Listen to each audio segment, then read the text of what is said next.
Assalamualaikum warahmatullahi wabarakatuh. Kembali lagi di channel cerita nyata. Jam menunjukkan pukul 8 pagi. Hari cerah, matahari pagi menyinari halaman rumahku. Aku sedang menikmati pagi di hari libur, duduk bersantai di bangku panjang yang terbuat dari bambu di teras depan rumahku. Terlihat Wawan yang sudah 1 minggu tidak berjualan bakso keliling menggunakan motor bebeknya sedang berjalan kaki melewati rumahku. Langsung saja panggil, "Wan, sini mampir dulu, ngopi nih, ada rokoknya juga," kataku sambil mengacungkan rokok di genggamanku. Wawan pun langsung mengangguk bertanda mengiyakan undanganku untuk mampir sejenak. Wawan langsung menghampiriku dan duduk di sebelahku yang di tengah-tengahnya sudah terletak rokok dan kopi. Tanpa basa-basi, Wawan langsung mengambil dan menyalakan rokok yang sedari tadi sudah menunggu untuk dihisap. Aku langsung bertanya kepada Wawan, "Kenapa gak jualan, Wan?" tanyaku. Wawan pun menjawab sambil membakar ujung rokok, "Sakit seminggu, habis diisengin sama penunggu Jalan Sukarami." Saya yang penasaran pun langsung menyaut, "Hah? Penunggu Jalan Sukarami?" Wawan pun langsung menengok ke arahku dan berkata, "Iya." Sial banget aku. Dengan rasa penasaran yang semakin tinggi, aku pun meminta Wawan untuk bercerita soal kejadian itu. Tapi Wawan langsung menolak. Dia takut kalau masih mengingat kejadian itu. Tapi dengan bujukan dan desakan dariku, ditambah lagi aku yang beranjak pergi ke dapur untuk membuatkan kopi 1 gelas lagi untuk Wawan karena sebelumnya kopiku tadi segelas untuk berdua. Akhirnya Wawan pun mau bercerita. Dihisapnya rokok dalam-dalam dan dihembuskannya asap dari mulut Wawan dan diseruput kopi panas itu menggunakan sendok. Wawan pun mulai bercerita dengan berat hati yang terlihat dari raut wajah Wawan. Saat itu Wawan sedang berjualan bakso keliling menggunakan motor bebek miliknya yang knalpotnya sudah berasap tanda ingin diservis. Wawan biasa berjualan keliling dari desa satu ke desa lainnya dari siang hingga sore, itu pun bila baksonya cepat habis terjual. Bila jualannya sepi, Wawan biasanya berjualan sampai larut malam. Bahkan di bulan puasa, Wawan berjualan bakso sampai jam 3 dini hari. Suatu hari, saat sore sekitaran jam setengah 5, dagangan Wawan masih banyak dan berinisiatif untuk mangkal di desa Sukarami yang biasanya jarang dia singgahi ketika sudah sore. Tapi karena ada anak dan istri yang harus dinafkahi, Wawan pun mencoba untuk ketiga kalinya singgah di desa Sukarami untuk berjualan. Wawan pun berkeliling di desa menjajakan baksonya dan sesekali Wawan mangkal di warung kecil yang berada di desa Sukarami. Saat selesai membuat pesanan pembeli yang terakhir, dilihatnya etalase di jok belakang motor Wawan yang sudah kosong, menandakan dagangannya sudah habis dan bisa lihatnya tangan sudah menunjukkan pukul setengah 9. Langsung saja Wawan berkemas untuk pulang. Saat di jalan pulang, Wawan baru teringat kalau dia harus melewati jalan satu-satunya penghubung desa yang berjarak 1 kilometer untuk menuju keramaian, yaitu lahan kosong yang kiri dan kanan hanya ada pohon-pohon besar dan semak bertukar yang biasa dia sebut Jalan Sukarami. Saat sudah berjarak kurang lebih 100 meter meninggal rumah kosong dan sekaligus rumah terakhir di desa itu, tibalah Wawan di Jalan Sukarami. Belum terlalu jauh meninggalkan desa, motor Wawan tiba-tiba mati.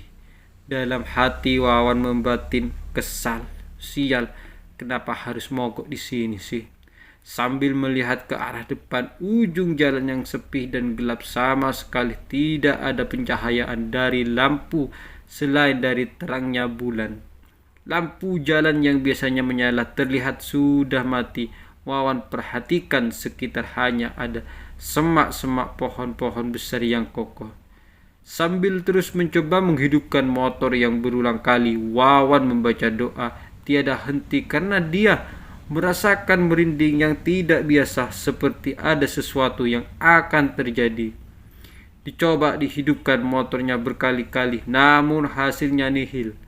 Karena perasaannya yang sudah tidak karuan dan tidak nyaman berada di tempat gelap itu, Wawan perlahan turun dari motornya dan berjalan kembali menuju desa Sukarami yang masih berjarak kurang lebih 200 meter. Belum sampai 10 meter dia berjalan, tiba-tiba Wawan mendengar suara dengkuran seperti orang ngorok dari arah sebelah kiri di balik batang pohon jati yang sangat besar. Suara binatang malamnya tadinya ramai terdengar tiba-tiba sama sekali tidak bersuara. Wawan mencoba untuk menghiraukan suara itu sembari berjalan seolah-olah tidak terjadi apa-apa, tapi di sisi lain dalam batinnya Wawan sangat merasa ketakutan dan tiada hentinya membaca doa. Tapi suara dengkuran itu masih terus terdengar seiring dengan langkah kaki Wawan. Saat berjarak sudah sampai kurang lebih 15 meter, Wawan merasa aneh karena suara dengkuran itu masih terdengar jelas seperti mengikuti langkahnya. Wawan membatin cemas kala itu, aduh mampus aku, pasti diikutin nih. Seketika itu Wawan langsung menghentikan langkahnya dan melihat ke depan. Wawan terkejut bukan main saat melihat ke tengah jalan di depannya yang berjarak kurang lebih 8 meter ada sosok makhluk dibalut kain putih yang biasa kita sebut pocong. Disipitkan mata untuk memastikan yang dilihatnya dan ternyata benar saja. Itu pocong dengan wajah tanpa kulit dan mulut yang terbuka mengeluarkan darah dan belatung, ditambah lagi matanya yang terlubang dan suara dengkuran yang terdengar jelas. Wawan langsung membaca doa dengan suara yang keras, berharap makhluk itu akan pergi, tapi hasilnya nihil. Badan Wawan seketika membeku. Wawan dengan tekad yang kuat dan terus membaca doa, mencoba berlari ke arah motornya yang mogok tadi. Wawan pun berhasil untuk berlari mendekati motornya. Saat sampai motor, Wawan langsung bergegas menaiki motornya dan berharap sekali starter motornya langsung menyala. Sepertinya Tuhan mengabulkan salah satu permintaannya malam itu. Motor pun tiba-tiba menyala kembali seperti biasa. Seketika Wawan langsung tancap gas. Belum jauh Wawan meninggalkan tempat itu, Wawan dikejutkan dengan sosok terbang menyeberang di depannya. Wawan sangat terkejut ketika tahu itu adalah kuntilanak. Tanpa pikir panjang, Wawan menerobos sambil membaca doa. Saat jarak sudah dekat dengan kuntilanak itu langsung menghadap Wawan. Lalu dengan wajah yang pucat dan mata yang berlubang, kuntilanak itu pun tersenyum menyeringai sambil menggerakkan kepalanya ke kiri dan ke kanan, nampak jelas karena cahaya dari lampu motor si Wawan. Saat sudah melewati sosok kuntilanak itu, Wawan semakin tancap gas sambil terus membaca doa tiada hentinya. Belum jauh meninggalkan sosok kuntilanak itu, didengarnya suara dengkuran lagi. Wawan pun bertambah panik karena kali ini suara dengkuran terdengar sangat dekat dan jelas sekali. Dilihatnya kaca spion yang mengarah ke etalase samping kanan. Betapa terkejutnya Wawan karena sekilas terlihat pocong itu melayang di samping etalase kanan. Wawan tidak menghiraukan pocong itu beserta suara dengkurannya. Lalu Wawan oleh dan hampir terjatuh dari motornya karena lagi-lagi Wawan terkejut saat mendengar pocong itu berbicara dibarengi dengan suara dengkuran seolah mengikuti doa yang dibaca Wawan sedari tadi dengan suara keras. Wawan pun mengeluarkan air mata tanda ingin menangis karena ketakutan. Dilihatnya dari kejauhan, terlihat warung kopi tempat biasa Wawan mangkal. Mendadak sedikit lagi Wawan berhasil keluar dari Jalan Sukarami. Saat sampai di warung kopi, Wawan langsung berhenti dan turun dari motor tanpa mematikan motornya. Dengan suara yang terdengar panik, Wawan meminta tolong kepada bapak-bapak yang sedang asik main kartu. "Pak, tolong saya, Pak. Saya dikejar pocong, Pak." Bapak-bapak itu pun langsung turun dari tempat duduk lesehan dan beranjak menghampiri Wawan yang sudah terlihat pucat sekali. Bapak-bapak itu pun langsung menenangkan Wawan yang masih sangat terlihat ketakutan dan panik. Lalu ibu pemilik warung pun menghampiri Wawan yang sedang duduk di atas lesehan sambil bersandar. Diberikannya segelas air putih untuk sedikit menenangkan waktu. Wawan pun menghentikan ceritanya dan langsung membuang abu rokok yang lupa dia buang karena terlalu berserius bercerita. Aku pun bertanya, "Pas sampai warung pocongnya udah gak ada, Wan?" Wawan pun menyeruput kopinya yang sudah hangat lalu menghisap rokoknya yang sudah hampir habis terbakar bara api dari tembakau. Wawan pun menjawab pertanyaanku. Pocongnya sudah hilang tapi suara dengkurannya masih terdengar samar-samar dari kejauhan. Aku pun bertanya lagi, orang-orang di warung itu dengar tidak? Wawan pun menjawab, "Ya dengarlah." Kata orang-orang di warung itu mereka sudah biasa dengar dengkuran itu dari kejauhan. Salah satu bapak-bapak di situ udah pernah dikerjain sama sosok di Jalan Sukarami itu. Kata orang-orang di warung itu munculnya suara dengkuran itu biasanya sehabisnya Isya sekitar 7:30 malam. Itu menandakan bahwa sosok pocong itu lagi berkeliaran. Tapi cuma di sekitaran Jalan Sukarami saja. Jelas Wawan mengakhiri ceritanya. Aku pun cuma menggunakan kepala tanda mengerti. Lalu kami pun melanjutkan dengan obrolan-obrolan ringan seputar pengalamannya berjualan bakso keliling. Saat aku sedang hendak menyalakan sebatang rokok, Pak Mukidi, tetangga pun lewat di depan rumahku. Langsung saja kuundang untuk hampir. Pak Mukidi pun langsung menghampiri kami yang sedang bersantai di teras rumahku. Langsung saja Wawan bertanya kepada Pak Mukidi, "Mau kemana, Mas?" Pak Mukidi pun sambil mengeluarkan rokok kreteknya dari saku langsung menjawab pertanyaan Wawan, "Mau ke pasar. Ada yang mau dibeli, Pak." Pak Mukidi pun balik bertanya kepada Wawan, "Gimana, Wan? Sudah sembuh?" "Sudah, Mas, kemarin berobat ke Ustadz Mahmud," jawab Wawan. Sambil duduk di samping Wawan, Pak Mukidi yang sepertinya sudah tahu kejadian yang menimpa Wawan beberapa hari lalu pun langsung memulai ceritanya kepada Jalan Sukarami itu. Jadi ada penunggunya ya. Sebelumnya bercerita, Pak Mukidi bertanya kepada Wawan, "Apa kamu juga melihat sosok kuntilanak dengan mata yang berlubang, Wan?" Wawan pun menjawab keheranan. Karena seingat Wawan hanya menceritakan sosok kuntilanak yang dilihatnya padaku dan istrinya yang pendiam. "Loh, kok tahu, Mas? Pernah digangguin juga ya?" Jawab Wawan keheranan. "Enggak, Wan. Sosok kuntilanak dan pocong yang kamu lihat itu konon katanya adalah arwah dari pemilik rumah di ujung desa Sukarami yang sekarang rumahnya sudah kosong tidak berpenghuni. kata Pak Mukidi sambil menghisap rokok kreteknya. Wawan pun langsung mengingat jalan yang dilaluinya sebelum lokasi kejadian itu.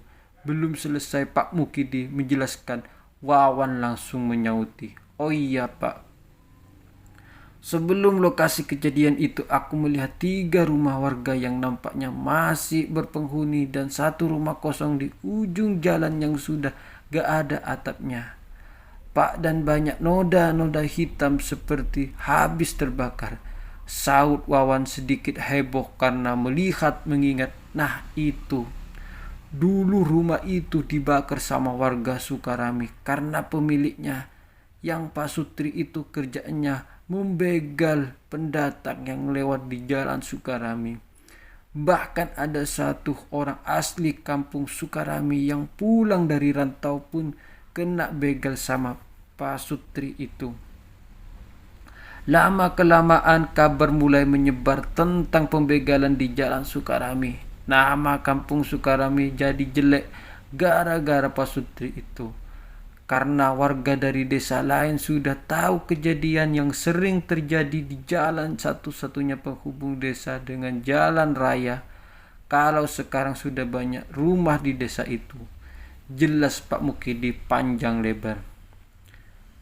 Aku dan Wawan sedari tadi fokus mendengar cerita sekaligus penjelasan dari Pak Mukidi pun sedikit kaget. Karena aku belum pernah dengar kabar itu dan ternyata kasus itu diselesaikan tanpa keadilan hukum negara dan banyak warga bungkam dengan tragedi Pak Sutri itu karena takut dihantui oleh arwah Pak Mukidi. Tanpa basa-basi langsung menyeruput kopi Wawan yang masih hangat. Pak Mukidi pun bercerita bahwa dulu ada Pak Sutri bernama Danang dan Winda yang tinggal di desa kecil yang sekarang bernama Sukarami. Hanya rumah Danang yang berada di ujung jalan itu. Kiri kanan hanya lahan kosong dari pohon-pohon besar. Pak Sutri itu belum dikaruniai anak. Pernikahannya yang baru 1 tahun dan tanpa seorang anak mereka masih bisa hidup bahagia. Danang bekerja sebagai petani dan Winda sebagai ibu rumah tangga. Hari-hari mereka lewati seperti biasa. Masih di tahun yang sama, Danang membutuhkan dana untuk memperbaiki atap dan beberapa dinding yang terbuat dari papan yang sudah jebol. Karena tertiup angin kencang saat hujan badai 3 hari yang lalu. Sudah 5 hari jejak atapnya jebol. Mereka harus merasakan dinginnya angin malam masuk ke dalam kamar saat sedang tidur. Karena atap yang jebol belum juga diperbaiki. Danang yang kedinginan pun keluar rumah menggunakan sarung. Dihidupkannya rokok sambil melihat atap rumahnya yang sudah nampak lagi. Lalu tiba-tiba ada seorang pria parubaya mengendarai sepeda motor berhenti di depan rumah Danang untuk menanyakan alamat. "Pak, permisi numpang nanya, kalau desa Sukarami di mana ya?" kata pria itu. "Ya ini namanya desa Sukarami." Danang menjawab. Pria itu pun keheranan. Dilihatnya sekeliling tapi hanya ada 1 rumah saja, yaitu rumah Danang. Danang yang sedari tadi memperhatikan pria itu celigukan nampak sudah tahu apa yang dicari pria itu. "Kamu lurus saja terus ke sana sekitar 500 meter. Nanti di sana banyak rumah warga," Danang menjelaskan sambil menunjuk ke arah dalam kampung. "Emangnya kamu mau ngapain malam begini di desa ini?" tanya Danang lagi. "Saya dari kota, Pak. Mau melakukan survei untuk pinjaman dana di salah satu rumah warga di desa Sukarami ini, Pak. Tapi saya tersesat jadi kemalaman sampai sini." Jelas pria parubaya itu. Danang pun mengangguk tanda mengerti. Lalu pria itu pun pergi meninggalkan Danang sambil berterima kasih. Sempat terpikir di otak jahat Danang kalau pria itu mau melakukan survei untuk pinjaman dana, berarti pria itu membawa uang langsung saja Danang tanpa ragu menuruti pikiran jahatnya untuk menunggu pria itu lewat di depan rumahnya lagi untuk pulang. Diambilnya paku, diambilnya golok, dia pun bergegas pergi ke pohon jati besar yang berjarak sekitar 200 meter dari rumahnya. Di tengah jalan yang di sampingnya ada pohon jati besar tempat Danang bersembunyi. Dia menaburkan beberapa paku berharap ban motor pria itu mengenainya. Ditunggunya beberapa menit berganti jam. Dan akhirnya tepat pukul 8:30 malam, pria itu lewat lagi di depan rumahnya untuk berjalanan pulang. Pak Mukidi tiba-tiba menghentikan ceritanya dan melihat jam tangannya. Waduh, saya gak bisa lama-lama nih. Mau ke pasar, kata Pak Mukidi. Bentar lagi lah mas, perginya bareng aku saja. Nanti aku isikan bensin, sahut Wawan yang masih penasaran. Mau aku buatkan kopi lagi gak mas? Kataku yang juga mau penasaran. Alah, gak usah. Nanti jadi makin lama-lama aku di sini kalau dibuatkan kopi lagi, kata Pak Mukidi sambil tersenyum bercanda. Pak Mukidi pun menghisap rokok kreteknya yang hampir habis dan berkata, kalian tahu kan apa yang bakalan dilakukan si Danang? Kami mengangguk tanda mengerti. Mayat pria itu dan mayat 5 orang lainnya ditemukan di dasar jurang berjarak 100 meter di belakang rumah Danang, kata Pak Mukidi dengan nada serius. Pak Mukidi pun melanjutkan ceritanya. Danang merampas semua benda berharga termasuk uang tunai berjumlah 5 juta dan sepeda motor milik para korbannya. Sang istri Winda saat pertama kalinya melihat suaminya yang sedang membersihkan pakaian yang sudah dilumuri darah bekas korban pembegalan pertamanya pun kaget. Seketika itu Winda bertanya dengan ekspresi kaget yang dibaluti rasa takut. Apa itu pak? Kok berdarah? Sudah kamu diam saja, jangan berisik, jawab Danang dengan nada datar yang sedikit menggigil karena cuaca yang dingin malam itu. Saat Danang sudah selesai membersihkan bekas pembunuhannya dan mandi, Winda diajak ke kamar tidur oleh sang suami. Diambilnya kain sarung yang terletak di belakang pintu kamar tidur. Lihat ini, kita bisa betulkan atap rumah kita yang sudah beberapa hari ini jebol, kata Danang dengan nada sedikit berbisik. Winda hanya terdiam seperti memikirkan sesuatu. Lalu Danang mengajak Winda ke belakang rumah untuk menunjukkan sesuatu. Lihat nih, motor ini bisa bapak jual ke kota dengan harga miring, ucap Danang sambil membuka sedikit tumpukan jerami menutupi motor korban. Winda pun lagi-lagi hanya terdiam. Mereka pun kembali ke kamar tidur. Danang pun menjelaskan apa yang terjadi malam itu saat istri yang sedang tertidur pulas. Pak, kamu nekat banget sih. Kenapa kamu jadi begini? Ucap Winda sekali melirik ke arah sarung yang di atasnya terletak uang tunai dan benda berharga lainnya. Lalu Danang menjelaskan susahnya hidup di zaman sekarang. Dan dengan usaha yang keras Danang pun berhasil menenangkan Winda dan menghasutnya untuk turut serta. Mereka berdua seolah-olah sudah dirasuki iblis yang sangat keji. Demi kekayaan yang hanya sementara mereka tega membunuh manusia untuk diambil harta bendanya. Karena sudah lelah menjadi orang miskin dan serba kekurangan, mereka sepakat untuk melakukan aksi berikutnya. 1 minggu berlalu. Rumah yang tadinya tak beratap kini sudah beratap kembali. Cat rumahnya tadi sudah pudar dan kotor sekarang jadi bersih dan indah dipandang mata. Keluarlah Danang dari dalam rumah menuju teras depan dan duduk di kursi. Di sampingnya terletak meja dan sudah ada kopi panas dan gorengan pisang hangat. Disusul dengan Winda yang sedang asik memainkan ponsel barunya, langsung duduk di kursi sebelahnya. Bu, bagaimana kalau kita begal orang lagi malam ini? Ucap Danang dengan suara agak berbisik. Jangan begal warga desa, Pak. Bisa repot nanti kalau warga mencari keberadaan orang kita begal di sekitaran rumah kita. Jawab Winda dengan nada sangat antusias. Diketahui mereka sudah melakukan aksinya sebanyak 6 kali. Sangat pintar dan konyol menurut Pak Mukidi modus yang mereka pakai saat pembegel.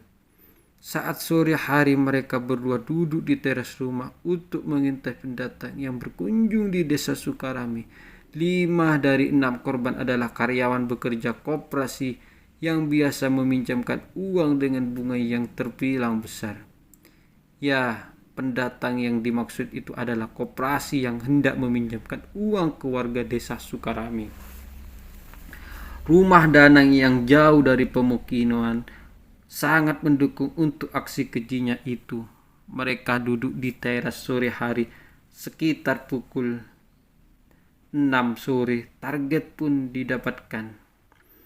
Dilihatnya dengan seksama orang yang lewat di depan rumahnya itu menuju ke arah desa Sukarami. Motor, helm, dan pakaiannya menandakan itu adalah pendatang. Pukul 8 Dana mengintip dari jendela. Nampak sepeda motor, helm, dan pakaian yang sudah ditandai oleh ingatan Danang yang berjarak sekitar 50 meter dari rumahnya untuk terlihat jelas dibantu oleh cahaya dari lampu jalan yang terang. Danang pun mengisyaratkan Winda untuk keluar rumah. Belum sampai 2 menit Winda di depan rumah. Winda pun memanggil pria itu, "Bang, tolongin saya, Bang," ucap Winda dengan suara sedikit keras sambil membetulkan handuk yang dikenakannya. "Kenapa, Kak? Ada apa, Kak?" ucap pria itu sedikit panik sambil melihat tubuh Winda yang dibalut handuk. "Ada ular, Bang, di kamar mandi saya.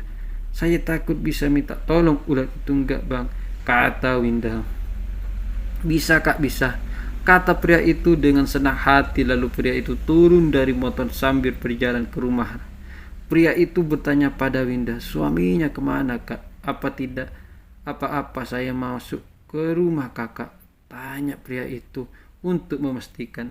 "Suami saya sedang ke kota, baru saja berangkat sehabis maghrib tadi," jawab Winda. Pak Mukidi pun menghentikan ceritanya lagi sambil memadamkan bara api rokok yang sudah habis itu. "Kejadian itu selanjutnya ngeri banget," kata Pak Mukidi sambil membakar ujung rokok kedua kalinya. "Ada adegannya," kata Pak Winda sambil bergirau. "Adegan," kata Pak Wawan sedikit bergurau. "Ya gak ada lah. Yang ada malah adegan sadis," jawab Pak Mukidi. Aku yang sedari tadi sedang serius mendengarkan cerita Pak Mukidi hanya bisa menyimak dan sedikit cengengesan mendengar percakapan Pak Wawan dan Mukidi. Pak Mukidi pun melihat jam tangannya seperti menandakan kalau dia akan segera pergi ke pasar. Langsung saja Pak Mukidi melanjutkan ceritanya. Saat pria itu sedang hendak masuk ke dalam kamar mandi yang dindingnya terbuat dari papan, langsung saja Winda memberi kode kepada Danang dengan batu sebanyak 2 kali. Langsung saja Danang yang bersembunyi di balik pintu kamar itu berjalan cepat tanpa suara langkah kaki menuju kamar mandi yang di dalamnya sudah ada pria itu. Pria yang sedang mencari ular di dalam kamar mandi pun berkata, "Di mana ularnya, Kak?" "Di situ, di dekat bak mandi," sahut Winda dari luar kamar mandi. Danang pun sudah berada di dekat pintu kamar mandi. "Gak ada, Kak, ularnya." Belum selesai pria itu bicara, lehernya langsung dililit dari belakang secara diam dengan kabel yang dibawa Danang. Dililitnya kuat-kuat oleh Danang. Pria yang belum siap dan tak menduga akan ada kejadian seperti itu pun kaget dan mencoba melawan. Tapi dengan kekuatannya yang lebih besar karena sudah terbiasa kerja berat di ladang pun berhasil menahan kekuatan dari pria itu. Ditarik kuat kabel yang meliliti pria itu sampai pria malang itu terkulai lemas. Saat pria itu sudah lemas dan tak bernafas, Danang mengambil golok yang sudah disediakan oleh Winda. "Sudah, sana pergi, pakai lagi bajumu," kata Danang menyuruh Winda pergi agar tidak melihat Danang melakukan kebrutalannya. Winda sambil mengangguk langsung bergegas pergi meninggalkan suaminya dan pria itu dalam kamar mandi. Danang pun menggorok leher pria itu memastikan agar pria itu benar-benar meninggal. Winda yang sedang di kamar mandi mengganti pakaian